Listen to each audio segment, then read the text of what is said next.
Hi guys, welcome and welcome back to my channel. So in this video I am going to talk about the rainfed farming. In this video I am going to talk about the unit 3rd and 4th, in which we will discuss about water harvesting techniques, watershed management, integrated watershed management for dry lands, and efficient management of rainfed crops, as well land preparation, seedlings, crop density, selection of crops, varieties for dry land, alternate cropping, and land use strategy also. So guys, let's start with water harvesting techniques. सबसे पहले जान लेते हैं water harvesting होता क्या है. So collection of rainwater from catchments like ground, lakes, subsurface, repositories, shallow springs, and lot of things. तो simple सी बात है, वाटर हार्वेस्टिंग का मतलब होता है वाटर को कलेक्ट करना. जो भी रेन वाटर होता है उसे कैचमेंट से कलेक्ट करके ग्राउंड लेक में, या फिर कोई अंडरग्राउंड हम बना लेंगे, ऐसे बोल सकते हैं टनल टाइप का या फिर लेक टाइप का. उसके अंदर में सब सरफेस के अंदर में आराम से सैलो स्प्रिंग्स बना सकते हैं एंड उसके अंदर हम स्टोर करके रख सकते हैं. सो वाटर हार्वेस्टिंग में के लिए क्या क्या सोर्सेज है, कैसे हम कलेक्ट करेंगे. तो रूफ के through and clear and unpaved area के through, means field, park, street के थ्रू. वाटर बॉडीज़ हैं just like lake, tank, canal के थ्रू. एंड स्टॉर्म वाटर जो ड्रेन्स हैं उनके थ्रू भी हम इसे कलेक्ट कर सकते हैं. सारे रिसोर्सेज हैं. अब मेथड्स की बात करेंगे तो कुछ ट्रेडिशनल मेथड्स हैं जिससे हम जहाँ हम अपने वाटर को कलेक्ट कर सकते थे, या फिर कुछ तरीके हैं जहाँ पे हम वाटर हार्वेस्टिंग करते हैं. जैसे कुंड हो गया, साझा कुआं हो गया, बैम्बू ड्रिप इरिगेशन हो गया. ये ट्रेडिशनल वाले थे. एंड मेथड में जो मॉडर्न मेथड्स हैं वो surface water harvesting, re energizing borewell and tubewells, ground water recharging, ground water dams, sub surface dam, sand storage dam and lotus flower system. तो ये सारी चीज़ें हैं हमारी मॉडर्न मेथड्स के अंदर. एंड नेक्स्ट हमारा है कि वाटर हार्वेस्टिंग जो टेक्निक्स हैं उसके एडवांटेजेस क्या हैं. तो ये एक्सपेंसिव नहीं होता है, इससे वाटर बिल्स हमारी कम होती है. जो वाटर की स्कार्सिटी है वो भी कम होती है. हमें वाटर को इंपोर्ट भी नहीं करना पड़ता है. हमारी एनर्जी का भी प्रोटेक्शन होता है. एंड जो वाटर की क्वालिटी है वो भी इम्प्रूव होती है. एंड जो रेन वाटर हार्वेस्टिंग से जो वाटर कलेक्ट किया है उसे हम डायरेक्टली गार्डनिंग के लिए यूज़ कर सकते हैं, कंपोस्ट प्रिपरेशन के लिए यूज़ कर सकते हैं, पेस्टिसाइड प्रिपरेशन के लिए भी यूज़ कर सकते हैं, एंड मेटल्स इंडस्ट्री में भी यूज़ कर सकते हैं. तो ये सारी जो चीज़ें थी वो हैं वाटर हार्वेस्टिंग टेक्निक्स एंड इसके एडवांटेजेस थे. सो अब हमारा नेक्स्ट टॉपिक है वाटर शेड मैनेजमेंट क्या होता है. So the watershed area for a small stream may be a few hectares, while for a larger river, the watershed may be many square kilometers. For proper planning and execution, the size of a watershed area should ideally be 1000 to 2500 hectare. If the area is within this range, it will be possible to prepare a well-balanced plant and to implement it in a period of 2 to 3 years. So rational utilization of land and water resources for optimized production causing the minimum damage to the natural resources is known as the watershed management. Means अगर हम land का और water resources का rational utilisation करते हैं and उसके through हम optimum production ले रहे हैं मिनिमम डैमेज से नेचुरल रिसोर्सेज का यूज़ करके, तो उसे वाटर शेड मैनेजमेंट कहते हैं. वाटर शेड जो है वो एक छोटे से छोटे एरिया में भी हो सकता है और एक काफ़ी बड़े एरिया में भी हो सकता है. कुछ हेक्टेयर्स या फिर कुछ स्क्वायर किलोमीटर्स तक में हम बना सकते हैं अगर प्रॉपर प्लानिंग और एग्जीक्यूशन के साथ हम बनाते हैं. जिसका साइज़ जो है आइडियली 1000 से 2500 हेक्टेयर तक हो सकता है. एंड ये जो एरिया है वो एक मतलब पॉसिबल रेंज के अंदर आता है, जिसको कि आराम से 2 to 3 ईयर्स लग जाएंगे इस प्लान को इम्प्लीमेंट करने के लिए. तो अब एडवांटेजेस या फिर ऑब्जेक्टिव्स क्या है वाटर शेड मैनेजमेंट का, ये देख लेते हैं. तो वाटर शेड मैनेजमेंट करने से इम्प्रूवमेंट होता है और रिस्टोरेशन होता है सॉइल क्वालिटी का. एंड जो प्रोडक्टिविटी रेट है वो रेज करती है, मीन्स बढ़ती है. जो सप्लाई और सिक्योरिटी है क्लीन और सफिशिएंट ड्रिंकिंग वाटर का हमारी पॉपुलेशन के लिए वो भी बढ़ जाती है. इंफ्रास्ट्रक्चर का भी इम्प्रूवमेंट होता है स्टोरेज, ट्रांसपोर्ट और एग्रीकल्चर मार्केटिंग के लिए. And to manage the water set for the beneficial development activities like domestic water supply, irrigation and hydro power generation. तो इस तरह से वाटर शेड का अगर हम मैनेज कर पाते हैं तो इससे हम कुछ बेनिफिशियल डेवलपमेंट के काम भी कर सकते हैं। जैसे लाइक हमने घर के कामों के लिए, वाटर सप्लाई के लिए, इरिगेशन के लिए और जो हाइड्रो पावर जनरेशन है उसके लिए यूज़ कर सकते हैं। मिनिमाइज़ कर सकते हैं फ्लूड का जो रिस्क है उससे, ड्राउट का और लैंड स्लाइडिंग के भी रिस्क को हम बहुत ज़्यादा मिनिमाइज़ कर सकते हैं। डेवलप कर सकते हैं रूरल एरियाज़ को, जो भी रीजन्स हैं जहाँ पे क्लियर वाटर नहीं मिल रहा है उसको, और उसकी इकोनॉमी भी साथ में बढ़ेगी। इन्फिल्ट्रेशन जो है रेन वाटर का वो भी इंक्रीज़ होगा। जो भी डिटेरियोरेटिंग लैंड्स है उसे भी रिहेबिलिट कर पाएंगे एंड अप्रोप्रिएटली मैनेज कर पाएंगे अदर रिसोर्सेज को जिसका इम्पैक्ट वाटर पे होता है, जैसे लैंड, एंड इंश्योर कर पाएंगे बेनिफिशियल यूजेस वाटर रिसोर्सेज का, एंड जो भी रिलेटेड रिसोर्सेज हैं उसको सस्टेनेबल बना सकते हैं। ये प्रोवाइड करता है सोशल और इकोनॉमिक डेवलपमेंट। तो ये सारी चीज़ें थी हमारी वाटर शेड मैनेजमेंट के ऑब्जेक्टिव्स। एंड अब इम्पॉर्टेंस क्या है वाटर शेड मैनेजमेंट का, ये देख लेते हैं। तो वाटर शेड मैनेजमेंट से सबसे बड़ी बात ये है कि पॉल्यूशन जो है रिड्यूस होता है। Water shade pollution can come from natural और मैन मेड सोर्सेज। जैसे कि जो पॉल्यूशन है हम जानते हैं कि वो मैन मेड सोर्सेज कारण, मतलब हमारे कारण से पॉल्यूशन रिक्रिएट हो रहा है। जस्ट लाइक ड्रेनेज में हम बात करते हैं, हम जो भी हमारे बर्तन है वो वॉश करते हैं, क्लोथ्स को वॉश करते हैं, तो ये सारी चीज़ों से हमारा पॉल्यूशन जो है रिक्रिएट हो रहा है। So, runoff from the rainwater or snow melt is the primary natural contributor of their population, and the runoff picks up population and bring them into the receiving lake and river. Normally हमें पता है कि water हमें कैसे मिलता है, rain से, नहीं तो जो स्नो मेल्ट होता है उससे। So water shed management can work to identify what kind of pollutants are present and track how they entered the watershed.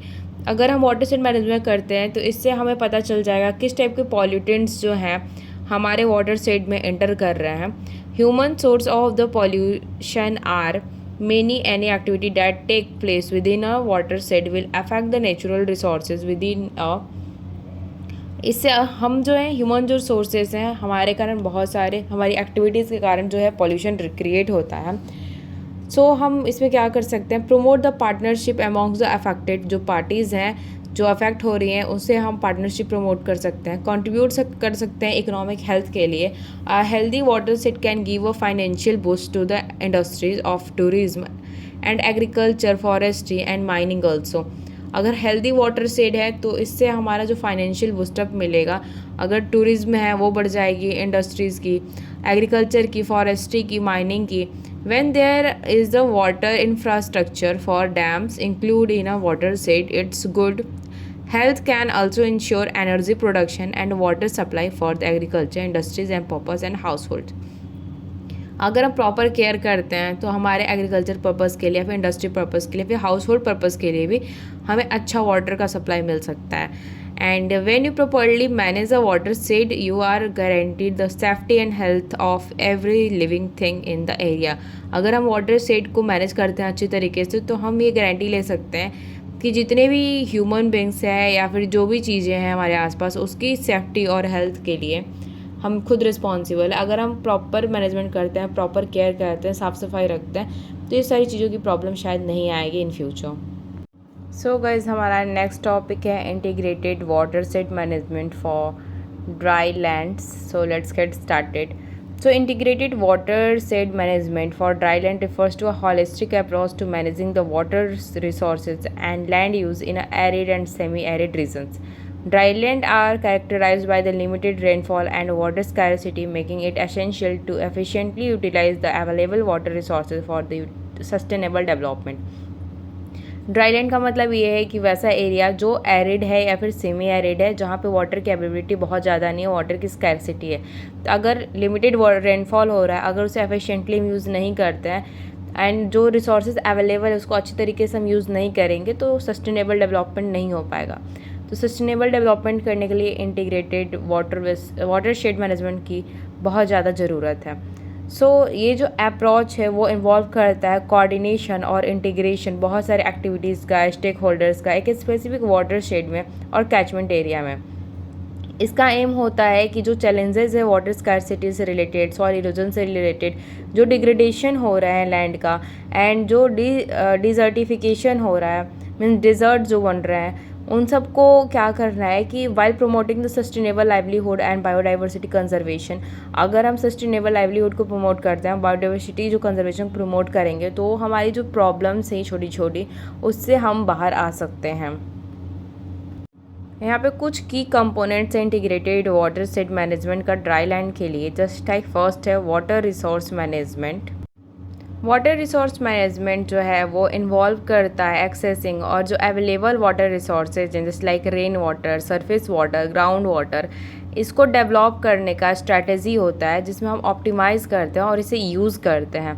ये इंक्लूड करता है जैसे लाइक रेन वाटर है, उसकी हार्वेस्टिंग, वाटर जो ग्राउंड वाटर है उसको रिचार्ज करके एंड एफिशिएंटली इसे इरिगेशन टेक्निक्स में यूज़ करके जो वाटर अवेलेबिलिटी है ह्यूमन नीड्स के लिए और इकोसिस्टम सर्विसेज के लिए उसे हम प्रोवाइड करने की कोशिश करते हैं। वाटर रिसोर्सेज जो भी हैं जहाँ से वाटर हमें मिल रहा है उसको मैनेज कर रहे हैं ताकि सबको प्रॉपरली वाटर डिस्ट्रीब्यूशन हो सके एंड वेस्टेज कम हो। नेक्स्ट है हमारा सॉइल एंड लैंड मैनेजमेंट। सो जो भी ड्राई लैंड एरियाज़ है वो प्रोन है सॉइल इरोजन के लिए, वहाँ पर डिग्रेडेशन जो है बहुत ज़्यादा होता है लिमिटेड वेजिटेशन के कारण में एंड इंटेंस रेनफॉल इवेंट्स के कारण से। सो इंटीग्रेटेड जो वाटर सेट मैनेजमेंट है वो फोकस करता है कि सॉइल कंजर्वेशन प्रैक्टिसेस पे हम काम करें जैसे like contour ploughing, terracing, afforestation, जो प्रिवेंट करता है इरोजन को, सॉइल की फर्टिलिटी को इम्प्रूव करता है एंड इन्हेंस करता है लैंड की प्रोडक्टिविटी को। तो हमारा नेक्स्ट पॉइंट है सस्टेनेबल एग्रीकल्चर।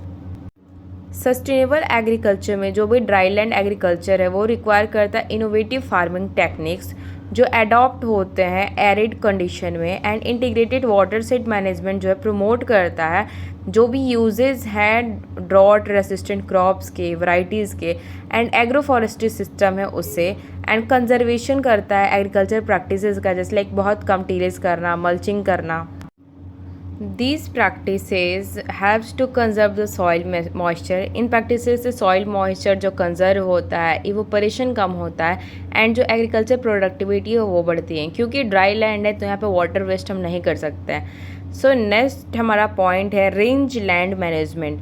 जो ड्राई लैंड एरियाज़ है वहाँ पे हम सपोर्ट करते हैं एक्सटेंसिव ग्रेजिंग सिस्टम को लाइव स्टॉक केयरिंग के लिए and integrated water set management जो है वो एम्फेसाइज करता है sustainable range land management practices जैसे कि रेशनल ग्रेजिंग कराएंगे, कंट्रोल स्टॉकिंग रेट्स होने चाहिए एंड रिस्टोरेशन होना चाहिए डिग्रेडेड रेंज लैंड्स का।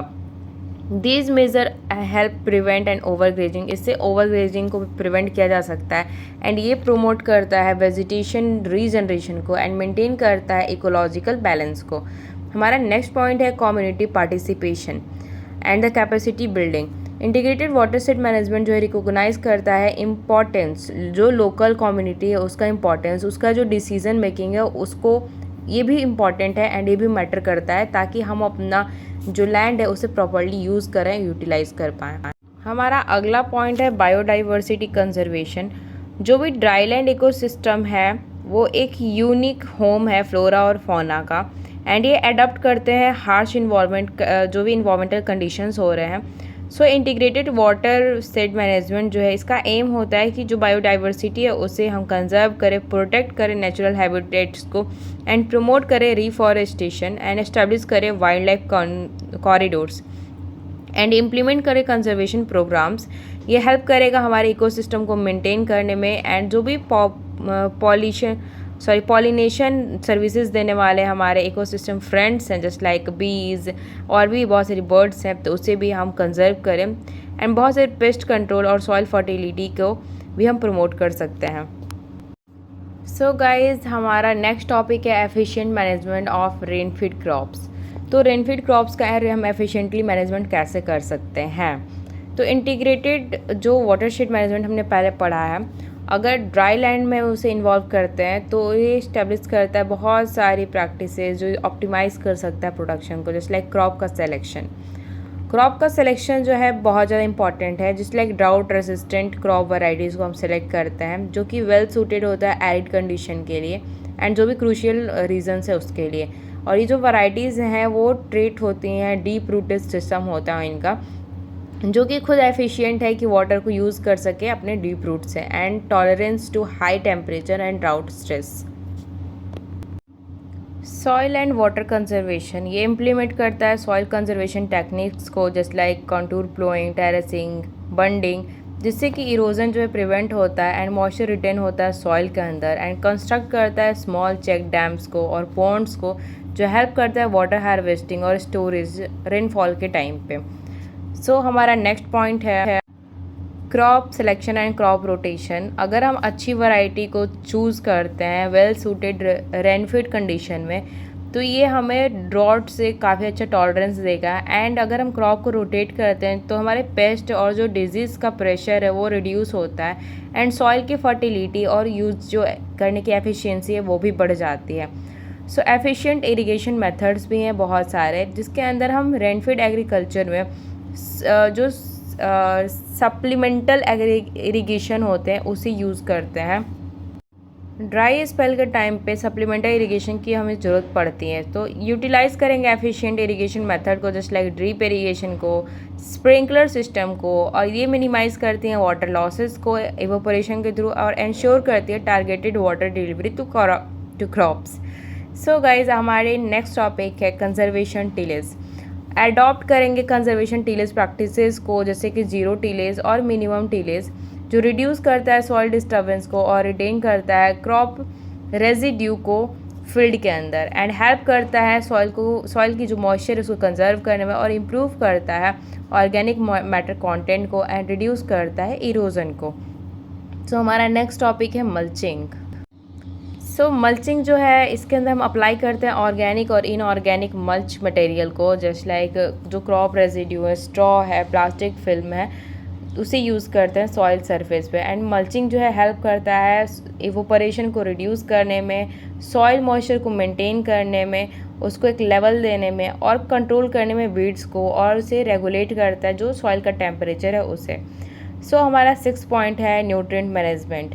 ये इम्प्लीमेंट करता है प्रॉपर न्यूट्रिएंट मैनेजमेंट प्रैक्टिसेस, जो कि सॉइल टेस्ट पे अप्लाइड होता है। मीन्स सॉइल को जिस चीज़ की ज़रूरत होगी, जिस फर्टिलाइज़र की ज़रूरत होती है, उसे ऑप्टिमाइज़ कराते हैं। एंड अप्लाई करते हैं ऑर्गेनिक मैटर जैसे कंपोस्ट, मैन्योर, जो इम्प्रूव करता है सॉइल स्ट्रक्चर को और holding capacity, water holding capacity को भी इम्प्रूव करता है। सो अब था हमारा कि ये वाटर होल्डिंग कैपेसिटी को और न्यूट्रिशनल एबिलिटी को भी इम्प्रूव कर रहा है। नेक्स्ट हमारा पॉइंट है रेन वाटर हार्वेस्टिंग। इसमें एक्सप्लोर होते हैं बहुत सारे ऑप्शंस रेन वाटर हार्वेस्टिंग के लिए, just like roof top rain water collection होता है, कॉन्टूर बर्न्स के थ्रू होता है, फार्म पॉन्ड्स में होता है। एंड ये सारे जो मेथड्स है वो कैप्चर करते हैं एंड स्टोर करते हैं रेन वाटर के लिए, ताकि हम इसे ड्राई पीरियड्स में यूज़ कर सकें। नेक्स्ट है हमारा क्रॉप डाइवर्सिफिकेशन। डाइवर्सिफाई करेंगे क्रॉप सिलेक्शन को, जो स्प्रेड करता है रिस्क एंड जो उसे रिड्यूस करते हैं उसकी जो वल्नरेबिलिटी है, एंड जो एरेटिक रेनफॉल पैटर्न है उसको भी रिड्यूस करता है। Growing a mix of crop with different water requirement and maturity period can haves to maximise the overall productivity. अगर हम अलग अलग चीज़ों की रिक्वायरमेंट वाले क्रॉप को ग्रो करते हैं, जैसे लाइक उसका वाटर का रिक्वायरमेंट अलग है एंड उसका जो मैच्योरिटी पीरियड अलग है, तो उस टाइम से क्या हो सकता है कि जो हमारी प्रोडक्टिविटी है वो बढ़ सकती है। सो गाइज, हमारा नेक्स्ट पॉइंट है वेदर मॉनिटरिंग एंड फॉरकास्टिंग। अगर हम इसे यूटिलाइज़ करते हैं मॉनिटरिंग टूल्स को एंड फॉरकास्ट करते हैं, प्लान करते हैं फार्मिंग ऑपरेशन को, तो ये इंक्लूड करता है सोइंग, इरिगेशन और पेस्ट मैनेजमेंट, एंड हेल्प करता है ऑप्टिमाइज़ करने में वाटर यूजेस को, एंड मिनिमाइज़ करता है क्रॉप लॉसेस को due to adverse weather conditions. हमारा नेक्स्ट पॉइंट है नॉलेज एंड स्किल डेवलपमेंट। अगर हम बार बार नई नई चीज़ें जो भी हमारी टेक्निक्स आ रही हैं उससे अगर सीखते हैं, स्किल्स डेवलप करते हैं, तो रेन फीड फार्मिंग टेक्निक्स जो हैं वो क्रूशियल हैं। Just like farmer should stay update on a new techniques, जो भी बेस्ट प्रैक्टिसेस हैं, जो गवर्नमेंट स्कीम्स निकालती है रेन फीड एग्रीकल्चर के लिए, ट्रेनिंग प्रोग्राम्स है, वो उसके रिलेटेड जो वर्कशॉप्स वो कंडक्ट कराती है, एंड एग्रीकल्चर एक्सटेंशन जो सर्विसेज है उसे लेना चाहिए।